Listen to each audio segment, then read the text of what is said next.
Programme खरियां गल्लां च तुहाडा स्वागत है ते स्वागत है जस्टिस मार्कंडे काटजू का। जस्टिस काटजू अजकल चेयरमैन ने प्रेस काउंसिल ऑफ इंडिया दे, लेकिन इस तो पहला वो बहुत चंगियां पोजीशनस इंपॉर्टेंट पोजीशन ते काम कर चुके ने। 3 स्टेट्स ते वो चीफ जस्टिस रहे ने और इस तो इलावा सुप्रीम कोर्ट के जज रहे ने। वो इस तरह की फैमिली नाल जिहड़ा ताल्लुक रखते हैं जिहड़ी लगातार जिसकी पब्लिक लाइफ रही है। उन्होंने दादा जी मध्य प्रदेश के चीफ मिनिस्टर रहे ने, उन्होंने फादर इलाहाबाद हाई कोर्ट के वो जज से। जस्टिस काटजू अपनिया बेवाक बेखौफ बेलाग टिप्पणियों लिए जाने जाते हैं। अज असी खरियां गल्लां दे विच उन्हां नाल गलबात करनी है अलग अलग विषयों पे और मीडिया पे। आपका स्वागत है सर इस प्रोग्राम में खरियां गल्लां में। जैसे मैंने अभी आपकी जो इंट्रोडक्शन उसमें बताया, आप बहुत बेबाक और बेखौफ टिप्पणियाँ कर रहे हैं। आपकी टिप्पणी लोगों को अच्छी नहीं लगी। आप कहते हैं हिंदुस्तान के 90% लोग मूर्ख हैं। ये क्या है? ये शायद मैंने हो सकता है कम परसेंटेज होगी। सच्ची बात यह है कि 90% लोग, या हो सकता है ज़्यादा ही, इस मुल्क के बिल्कुल मूर्ख हैं। उनके भेजे में जातिवाद और सांप्रदायिकता, कम्युनलिज्म, सुपरस्टिशंस, ये बिल्कुल कूड़ा करकट भरा हुआ है। बड़ा पिछड़ापन है इस मुल्क में। यानी आप समझिए, जब वोट देने जाते हैं लोग, 90% लोग क्या देखते हैं कि कैंडिडेट का मेरिट क्या है, अच्छा आदमी है कि बुरा आदमी है, पढ़ा लिखा है कि अनपढ़। नहीं, ये सब नहीं देखते। भेड़ बकरी जैसे जात बिरादरी पे जाके वोट देते हैं। ये क्या साबित करता है? मेरी बात साबित करता है कि नहीं? आई एम सॉरी, लेकिन जो आप बात कर रहे हैं ये वही लोग हैं जिन्होंने एमरजेंसी के बाद कांग्रेस को अलग कर दिया था और सत्ता किसी और के लोगों को दे दी थी। ये वही लोग हैं जिनको आप मूर्ख कह रहे हैं। देखिए, इमरजेंसी के हटने के कई कारण हैं, मगर क्या मैं बात गलत कह रहा हूँ कि यहाँ का आदमी में जातिवाद भरा हुआ, कास्टिज्म, कम्युनलिज्म, सुपरस्टिशन, अंधविश्वास। 90% यहाँ का इंसान एस्ट्रोलॉजी में बिलीव करता है, which is total nonsense, superstition. पिछड़ापन भरा हुआ है, कास्टिज्म भरा हुआ है। और सिर्फ अनपढ़ लोग की मैं बात नहीं कर रहा हूँ। वो बेचारे जो अनपढ़ हैं उनको मैं दोष क्यों दूँ? पढ़े लिखे लोग, हाई कोर्ट के वकील, जब वोट देने जाते हैं बार एसोसिएशन चुनाव में, मैं तो जानता हूँ, 20 साल में खुद वकील रहा। पंडित जी पंडित कैंडिडेट को वोट देते हैं, कायस वकील कायस कैंडिडेट को वोट देता है, यादव वकील यादव कैंडिडेट, सीधे सीधे भेड़ बकरी जैसे। ये तो सो कॉल्ड एलीट सोसाइटी, पढ़े लिखे लोगों, जो सबसे पढ़े लिखे लोगों का हाल है। जिस सोसाइटी में सियासत जो है धर्म के नाम पे होगी, जात के नाम पे होगी, और क्या तवक्को रखी जा सकती है सोसाइटी? वही तो मैं कह रहा हूँ कि आपकी पूरी पॉलिटिक्स कास्ट और रिलीजन पे चल रही है। और कास्ट और रिलीजन पे क्यों चल रही? क्योंकि आपके लोग बहुत बैकवर्ड हैं, वो उसी आधार पे वोट देते हैं, भेड़ बकरी जैसे वोट दे देते हैं। कोई अकल तो है ना? 90% हो सकता है उससे ज्यादा ही, मैंने शायद अंडर एस्टिमेट किया। ये लोग अन्ना हजारे के साथ जो मूवमेंट चल रही है अब, तो इसके बारे में आपकी टिप्पणी दो। अभी आज ही आपकी टिप्पणी आई है जो रामदेव के बारे में जो अभी चल रहा है उसका आंदोलन। आप कह रहे हैं कि ये तो सर्कस कर रहा है। उससे पहले आपने बोला अन्ना हजारे को सपोर्ट नहीं करनी चाहिए मीडिया। लोग इनको नहीं सपोर्ट कर रहे हैं और जस्टिस काटजू उसके खिलाफ है। लोग तो मूर्ख है ना। इस हिंदुस्तान के 90% लोगों के दिमाग में घुसा। वो लोग जो करप्शन के खिलाफ लड़ रहे हैं उनको भी आप मूर्ख मानते हैं? करप्शन के खिलाफ मैं भी हूँ, मगर आपको ये सब लड़ाइयाँ एक वैज्ञानिक साइंटिफिक तरीके से लड़नी है। ये थोड़ी कि आप भारत माता की जय, इनकलाब दिन और अनशन करना, हुल्लड़ मचाना करो। 10 दिन की तमाशा होगा, उसके बाद सब अपने घर घर चले जाएंगे। अन्ना हजारे का कुछ इम्पैक्ट नहीं पड़ा, नथिंग। और उसको आप मानते नहीं? कुछ नहीं, इट इज ऑल तमाशा। जो आदमी में कोई साइंटिफिक अंडरस्टैंडिंग नहीं है, जो कहता है कि एल्कोहलिज्म का सलूशन है कि लोगों को खंबे से बांध के उनको कोड़े मारो, ये कोई सोल्यूशन है? उस आदमी में क्या कोई साइंटिफिक अंडरस्टैंडिंग नहीं है? क्या उनको उनके पीछे कोई ऐसी पावर है जो उनको यूज कर रही है?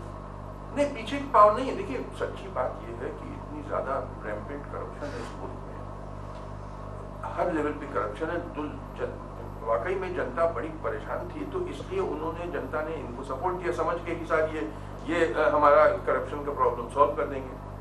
उसके पीछे सपोर्ट था, क्योंकि जब बहुत बड़ा प्रॉब्लम है करप्शन का। मगर ये सोल्यूशन नहीं है। वहाँ आप रामलीला मैदान और जंतर मंतर में जाके भारत माता की जय और अनशन करके 10 दिन तक तमाशा कर लीजिए। जाइए, 10 दिन का सर्कस है, जाइए घर सब। तो रामदेव का भी सर्कस है, वही है सर्कस। और इसके पीछे गडकरी जा रहा है, तो और लोग जा रहे हैं, ये सर्कस देखने जा रहे हैं, जो ये नचा रहे हैं इन लोगों को। They want political mileage, उनको कुछ न कोई मुद्दा मिल गया, मुद्दा चाहिए इन लोगों को कि साहब वो ये कोई सोल्यूशन है, साइंटिफिक सोल्यूशन है। मैंने एक आर्टिकल लिखा है इंडियन एक्सप्रेस में, आई डोंट नो आपने पढ़ा कि I have analysed this question of corruption. देखिए क्या होता है कि फ्यूडल सोसाइटी जो है, फ्यूडल एग्रीकल्चरल सोसाइटी, सामंती समाज होता है, उसमें ब्रॉडली करप्शन नहीं होता है। उसमें एक फ्यूडल मॉरल कोड होती है, and everybody knows his place in society. It is a stable society. जब इंडस्ट्रियलाइजेशन आता है शुरू में, तो क्या होता है, everything becomes topsy turvy, unstable हो जाती है सोसाइटी। और दो चीजें होने लगती है in the early stages of industrialisation, जैसे हिंदुस्तान में हुआ है। एक तो पुराना फ्यूडल मॉरल कोड टूट जाता है, नया moral code of industrial society अभी तक बना नहीं है। तो न पुराना मॉरल कोड न नया मॉरल कोड, तो कोई मॉरल कोड नहीं है, तो कोई मोरालिटी नहीं है, जस्ट डैंगलिंग बिटवीन टू। और आप कोई मोरालिटी नहीं, तो हाथ पे चलाओ, भ्रष्टाचार करो, करप्शन करो, कोई चेक नहीं है कहीं भी। दूसरी चीज जो होती है, ये अर्ली स्टेज ऑफ इंडस्ट्रियलाइजेशन में सब जगह, अभी मैं बताऊंगा आपको, इंग्लैंड में, अमेरिका में यही हुआ था जी, कि दूसरी चीज होती है कि प्राइसेस शूट अप। आपकी सैलरी उतनी की उतनी है, मगर प्राइसेस स्टार्ट, जैसे रियल एस्टेट की प्राइसेस शूट अप, और शूट अप इसलिए करती हैं because in that early stage a lot of money has to be pumped into the economy, because industrialists need money for starting new ventures. You're right. So for that they have to take loans. Loans आएगा जब more money is printed, तो आप money मगर print करेंगे तो inflation होता है।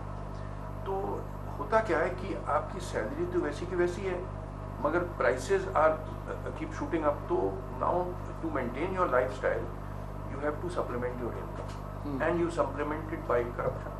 देखिए, I am not justifying corruption, मगर ये होगा अर्ली स्टेजेस में। आपको मैं बताऊं, इंग्लैंड में 18th सेंचुरी में जब इंडस्ट्रियलाइजेशन शुरू हुआ, बड़ा करप्शन था। Sir Robert Walpole was first prime minister of England from 1721 to 1742। कहता था मैं तो सब एमपीज को खरीदता रहा। ड्यूक ऑफ ग्रेफ्टन प्राइम मिनिस्टर थे फ्रॉम 1768 to 1772, वो सबको ओपनली करप्शन करते, बड़ा करप्शन था throughout 18th century and early 19th century England में जी। in 19th century in USA there was a lot of corruption. Presidents Grant और President Harding की administration, they were notoriously corrupt। ये जब industrialisation का process complete हो जाता है, जैसे अब USA, Canada, western Europe, they are industrialized society, तब सोसाइटी स्टेबलाइज कर जाती है, and then new moral code of industrial society आ जाती है। तो देन अब जैसे अमेरिका में अब कॉमन मैन के लाइफ में कोई करप्शन नहीं है। आप वहाँ पुलिस वाले को अमेरिका में you dare not give a bribe. बिल्कुल ठीक है। आपने कोई ट्रैफिक ऑफेंस मानिए कमिट किया, स्पीड लिमिट क्रॉस कर दी कार में, आपको पुलिस वाले ने रोका, you dare not offer him $50 bill, it will be a second offense and more serious offense। यहाँ हिंदुस्तान में तो आप पकड़ा दीजिए, नोट पुलिस वाला का जाए। यहाँ हर लेवल पे करप्शन, वहाँ तो करप्शन बड़ी हाई लेवल पे है कि जैसे मल्टीनेशनल कंपनी है अमेरिका में, वो कॉन्ट्रैक्ट चाहती है to sell their goods in underdeveloped countries, तो अंडर डेवलप्ड कंट्रीज के मिनिस्टर्स और ब्यूरोक्रेट्स को उन्होंने प्राइस दे दिया टू गेट अ कॉन्ट्रैक्ट, उस लेवल पे होता है। बट कॉमन मैन के लेवल पे कोई करप्शन नहीं है, and people in the West are much more honest in their dealings than people in underdeveloped countries। आप अगर जाइए अमेरिका, यूरोप में, वहाँ देखिए वो लोग नॉर्मली झूठ नहीं, सबके बात में नहीं कर रहा हूँ, मगर majority of the people they will not tell lies, साफ साफ आपको बता देंगे, they are so straightforward. they are much more, क्योंकि वहाँ एक मॉरल कोड बन गई है। आपके यहाँ तो कोई पुरानी मॉरल कोड टूट गई है, नई मॉरल कोड बनी नहीं है, और प्राइसेस शूट अप कर रही है। तो जो आपका तरीका है, आप कभी पीछे कुछ दिन पहले आपने ममता बनर्जी के खिलाफ भी बोला, उससे पहले आप नीतीश कुमार को बोला, और आप कमेंट कर रहे हैं कि उनका मीडिया जो है मीडिया पे कंट्रोल कर रहे हैं, और ममता को आपको बोला कि उसको तो अरेस्ट कर दिया जाए। तो ये क्या है, मतलब आप पॉलिटिशियन को वन बाई वन ले रहे हैं, क्या आप ये कि सोल्यूशन देख रहे हैं इसमें? जब जस्टिस कार्जू बोलोगा तो ये लोग ठीक हो जाएंगे, साफ हो जाएगी ये सोसाइटी, क्या करना क्या चाहते हैं आप? मैं देखिए, मेरा बिल्कुल सीधा सा लक्ष्य, अगर आप समझ लें 1 पॉइंट प्रोग्राम है, मैं I want to see my country prosperous, highly industrialised, I want poverty to be abolished, I want unemployment to be abolished, I want health care, education for the people, single point programme. और जो जो चीजें मैं कहता हूँ, आप it is part of that one single point programme. उसी angle से मैं हर चीज आप कोई सी चीज ले लीजिए जो मैंने कही। ऐसा तो है ना जस्टिस कार्जू, आप जो कह रहे हैं, जैसे आप पॉलिटिशियन पे अटैक कर रहे हैं, जैसे आप नो डाउट कि आप जो गलत कुछ वापर है उस पर अटैक कर रहे हैं, कहीं आपका पॉलिटिकल एजेंडा तो नहीं? मेरा पॉलिटिकल एजेंडा पॉलिटिकल पार्टी वार्टी से मतलब नहीं है। पॉलिटिकल एजेंडा, अगर आप इसको माने कि मैं चाहता हूँ मेरा देश ऊपर उठे, मेरा देश प्रॉस्परस हो जाए, तो उस सेंस में पॉलिटिकल है। I want my country to rise, become prosperous country, affluent country, people standard of living of people to rise. तो इसको आप अगर पॉलिटिकल एजेंडा मानते हैं तो है पॉलिटिकल। नहीं, देखिए, आप प्रेस काउंसिल के चेयरमैन हैं, आप मीडिया पे बात करते हैं तो समझ आती है, लेकिन अब अगर पॉलिटिशियन पे अटैक कर रहे हैं, अब लोगों को मूर्ख कह रहे हैं, इसके पीछे कोई हिडन? मैं कोई इंसान, apart from being chairman of press council, मैं क्या प्राइवेट इंडिविजुअल नहीं हूँ? मैं इंसान नहीं, मैं I am a citizen of the country. और मैं जब देख रहा हूँ मेरा देश की दुर्गति हो रही है, तो मैं क्यों ना बोलूँ? आप सुर्खियों में रहना चाहते हैं जी? आप अखबारों की, मीडिया की सुर्खियों में रहना चाहते हैं? आप मुझे सुर्खियों मत रखिए, ये आप मीडिया वाले हैं, आप मत मेरे कमेंट छापिए। कौन, मैं क्या जबरदस्ती आप पे छपा रहा हूँ? मगर मैं देखिए, समझ लीजिए, मैं जब देख रहा हूँ मेरी देश की दुर्गति हो रही है, तो मैं तो बोलूंगा। आप हो सकता है गूंगे हैं, मैं गूंगा नहीं हूँ, मैं I will speak out for my country. क्यों ना बोलूँ मैं? मेरा देखिए, मुझे I love my country, I want my country to rise. और आप मेरी बात आप चाहते हैं सुर्खियों में न रहूं, आप मत छापिए, आप अखबार वाले हैं, मत छापिए मेरी बात। कौन से मैं जबरदस्ती कर रहा हूँ? तो आप मीडिया की बात करिए ना, मीडिया आप सबसे सब ठीक चल रहा है मीडिया में? मीडिया में बहुत गड़बड़ियां, मैंने मीडिया पे बहुत अटैक किया, मगर मैंने ये भी कहा कि media can play a glorious role in a country. Media की बहुत ज़रूरत है अगर सही तरीके से फंक्शन करे। अभी सही तरीके से फंक्शन नहीं कर रही। जो मीडिया का काम है कि जो प्रॉब्लम्स हैं पीपल के, मैसिव पॉवर्टी, अनएम्प्लॉयमेंट, ये फार्मर्स सुसाइड है, मेल न्यूट्रिशन, उसको फोकस करिए, जो रियल इश्यूज है। आप लोग क्या करते हैं, जो रियल इश्यूज हैं, इकोनॉमिक इश्यूज, उसको तो साइड लाइन कर दिया, और जो नॉन इश्यूज है कि फिल्म स्टार्स की लाइफ, कौन सी फिल्म स्टार का लव अफेयर चल रहा है, कौन सी फिल्म स्टार प्रेग्नेंट हो गई है, और क्रिकेटर्स क्या कर रहे हैं, जो क्या वो लोग पढ़ते हैं, लोग सुनना चाहते हैं, देखना चाहते हैं। लोग मूर्ख हैं। आप देखिए, एक चीज समझ लीजिए, जनता 90% मैंने कहा मूर्ख है। आपके सामने दो रास्ते हैं, आप मीडिया वाले हैं, आपके सामने दो रास्ते हैं। या तो आप उस मूर्खता के लेवल पे डिसेंड करिए, go down to that level of stupidity and perpetuate it, और या आप उस जनता का इंटेलेक्चुअल लेवल ऊपर बढ़ाइए and try to make the message a part of enlightened India.